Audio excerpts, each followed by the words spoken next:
With Marty Bureau. Marty, here's an observation I've made. Nothing seems to come easy for this Maple Leafs team. A bombshell landed on Brad Treliving as the Maple Leafs continued to lose. The pattern stayed the same. Third period goals against, missed chances, falling standings. As the season moved deeper into trouble, the spotlight shifted firmly away from the ice. Attention turned to the front office and the decisions that shaped this roster. The Toronto Maple Leafs entered the season with a new direction. Brad Treliving was responsible for that direction. He took over as general manager in May 2023. His mandate was clear: change the identity, build a team that could protect leads, and handle pressure late in games. The roster was reshaped during the offseason. Several long-tenured depth players departed. New veterans were signed. The focus moved towards size, structure, and defensive responsibility. These moves were designed to address Toronto's long-standing issues in close games. As the season progressed, results failed to align with that plan. The Maple Leafs entered a losing stretch that drew attention across the league. Losses to Dallas, Washington, and Nashville followed a similar pattern. Leads were lost.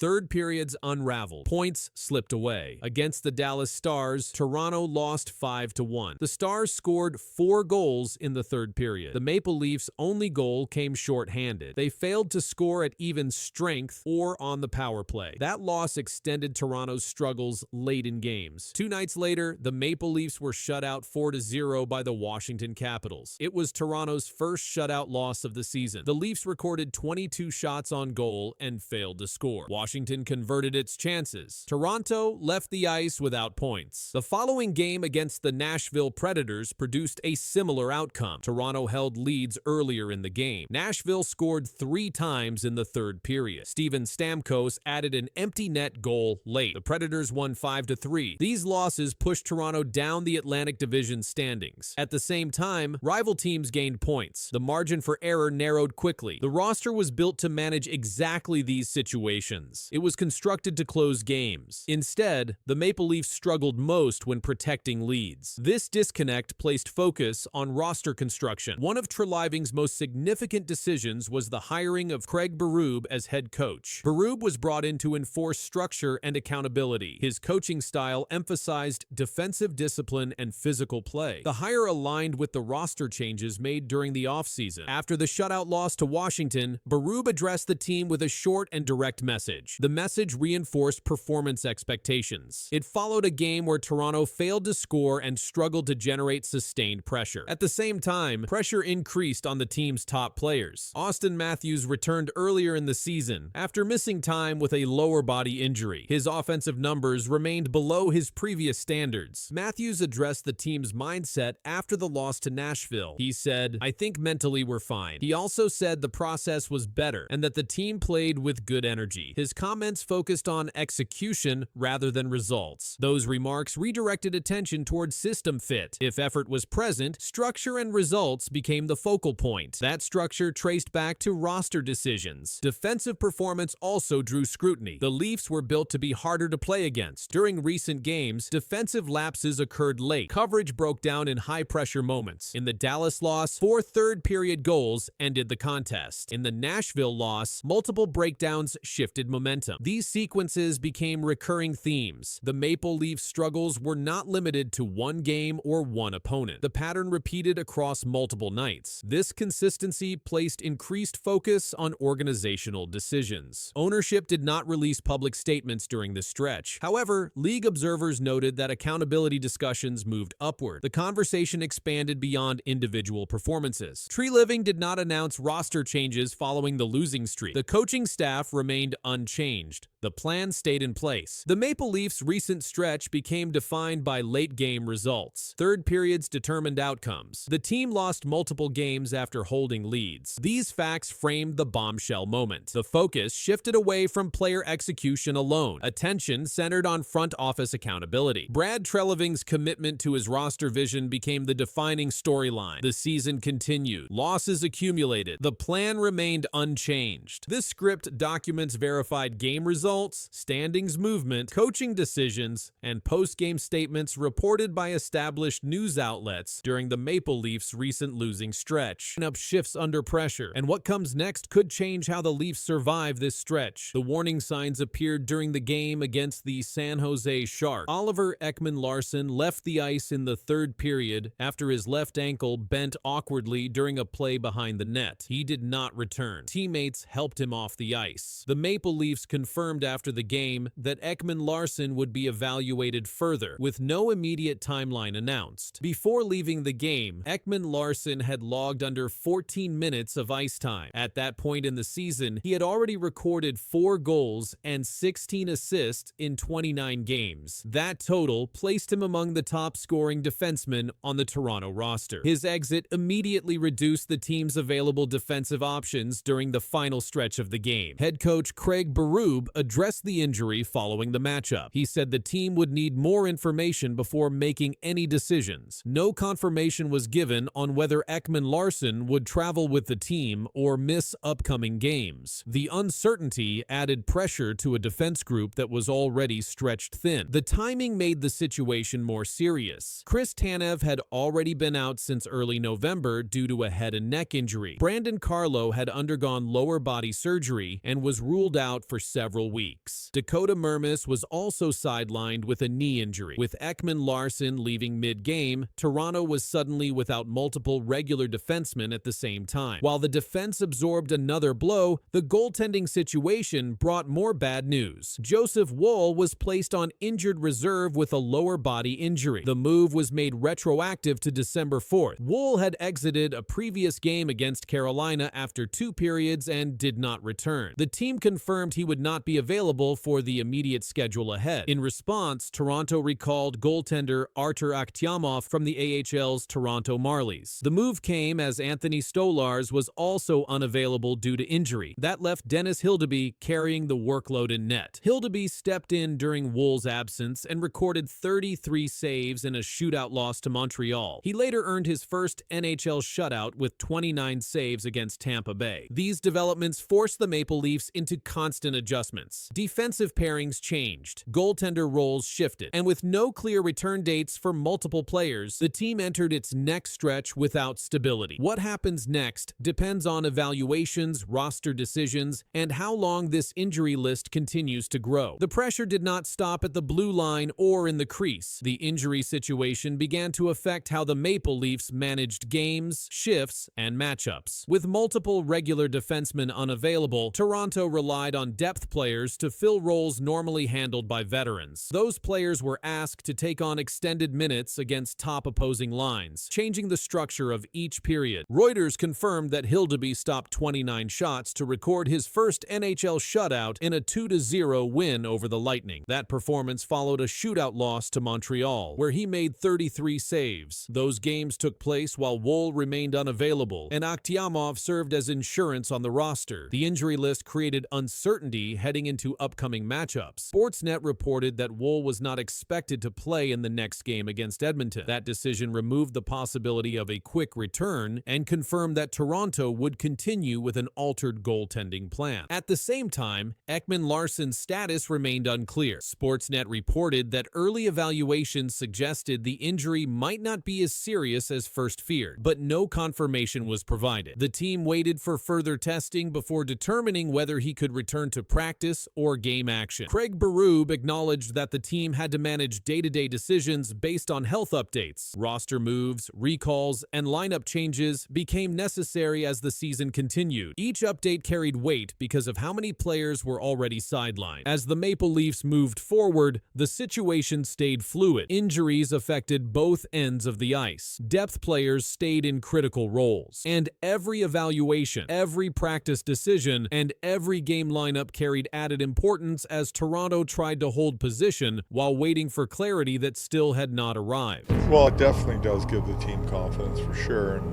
knowing that he's back there doing his job above and beyond, making the saves and giving us an opportunity to win a game.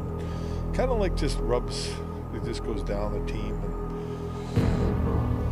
gives you more confidence to do things up the ice. something changed inside the Toronto Maple Leafs locker room, and it hit faster than anyone expected. A team that looked stalled only weeks ago suddenly tore through 3 playoff teams on the road, stacking goals, silencing crowds, and shifting its entire identity. Craig Berube didn't just steady the room, he flipped it, and what happened next pushed the story even deeper. The Toronto Maple Leafs entered December in a far different position than where they stand now. Their November record of 6-6-2 showed a stretch filled with early losses and a brief losing streak that slowed their momentum. Pressure grew as the team slipped toward the lower end of the Eastern Conference standing. Yet within days, something inside the group shifted, and the change appeared in ways the scoreboard made clear. Toronto went on the road and defeated the Pittsburgh Penguins, the Florida Panthers, and the Carolina Hurricanes. Each of these teams held a playoff spot when the Leafs faced them. Toronto outscored these opponents 16-4 across the 3 games, leaving little space for doubt about the quality of their play. The wins came with control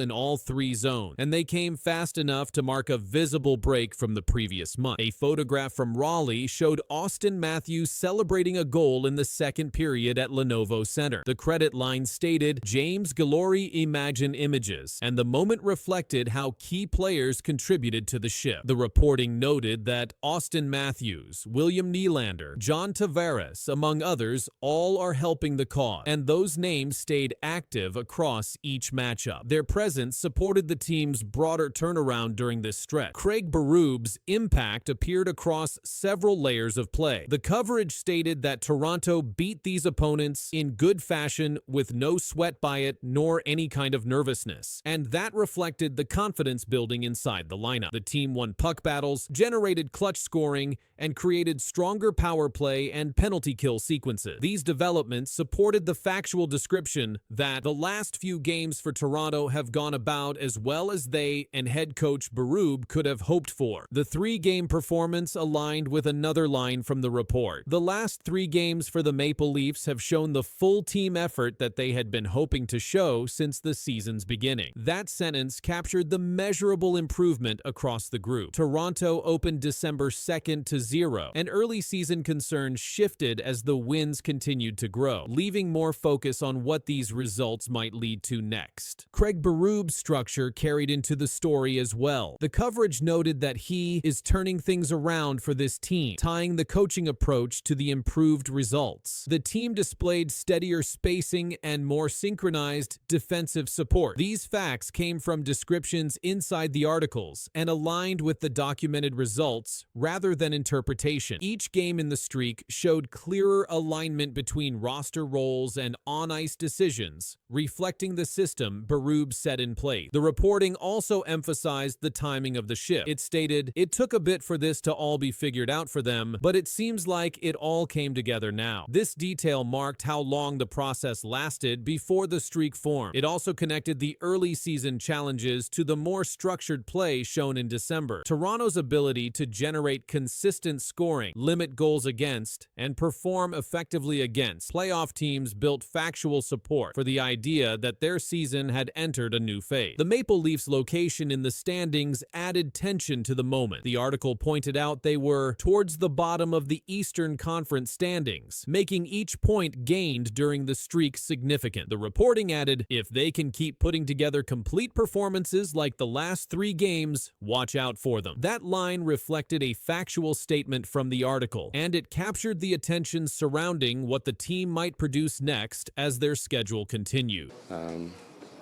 I think last night is the kind of accumulation of a lot of different things, and last night's a great warning to the group what happens when you're not ready to roll. Something just shook the Edmonton Oilers locker room. After a crushing 9-1 loss, Connor McDavid stood up and called out his own team. He didn't dodge, he didn't sugarcoat. He said the Oilers were flat, no energy, no emotion. Coming from the captain, that means something. What he said next set the tone for the rest of the season. The Edmonton Oilers are under pressure. They've played 16 games this season, and their record stands at 6 wins, 6 losses, and 4 overtime losses. That's not what fans or the team expected. And after getting blown out 9-1 by the Colorado Avalanche, something had to be said. Connor McDavid said it. Early on, obviously, we found an issue to bring some of that emotion, some of that energy to the game. That's not fighting. That's not anything. It's just bringing that energy, skating, a little bit more physical. In his post-game comments, McDavid told reporters, "It's been flat. That starts with me as a leader. There's maybe not been enough energy, not enough emotion, and we have to find a way to bring some of that into the game." This wasn't just about one game. McDavid spoke about the team's attitude over several games. He said, "We all have a hand in bringing just a little bit more, emotionally, physically, and just to our game as a whole." McDavid has 22 points this season, 5 goals, and 17 assists, but he's also -6 at even strength. That shows even the best players on the team are getting outscored when they're on the ice. The loss to Colorado was Edmonton's worst home defeat since 2009. The Avalanche scored goal after goal, and the Oilers didn't have an answer. The team was down 4-0 after the first period, and it only got worse from there. This wasn't just a bad night. It was a wake-up call. The Oilers were supposed to be Cup contenders again. They reached the Stanley Cup final 2 seasons in a row, but right now, their play doesn't match that level. Over the last 10 games, their record is 4 wins, 3 losses, and 3 overtime losses. That's not terrible, but it's not what a contending team expects. Now, with McDavid calling for more effort and emotion, the whole organization is on alert. The message is clear. Things have to change now. McDavid's message wasn't just frustration, it was a warning, and it wasn't only for the player, it reached the coaching staff and front office too. When a captain speaks like this after a blowout loss, it signals a bigger problem inside the team. Coach Chris Knoblauch now faces pressure to respond. Line changes, goalie decisions, and defensive structure are all under review. The Oilers can't afford to let this slide. Their next games are critical. McDavid said, "We have to find a way to bring more." That starts immediately. McDavid's call for emotion matters. Hockey isn't just about skill. It's about fight. The Oilers haven't shown enough of it. They've looked flat, not just in one game, but over several. That's why his comments hit so hard. This also affects the fans. The Oilers have one of the most passionate fan bases in the NHL, a 9-1 home loss sting. And when your best player says the team isn't bringing enough, fans expect action. Behind the scenes, the organization must decide how to fix this. Trades, call-ups, system changes, it's not clear yet. But McDavid just put everyone on notice. He didn't blame others. He included himself, but he didn't stay quiet. His leadership now demands results. Not someday, but now. Edmonton's next games will say a lot. If they come out with speed, energy, and purpose, this could be the turning point. If not, bigger changes could follow. For now, one fact stands out. The Oilers captain just spoke louder than ever, and now the entire hockey world is watching how they answer. It's against our standards, and I thought we played with some pretty high standards today, and again, saying that, it doesn't guarantee a victory. It doesn't mean it's perfect. But I felt our intentions were there. We were organized in our 5-on-5 play, and it was a good game. I thought we stayed patient. It's unfortunate we don't get the 2-point, but a lot of positive.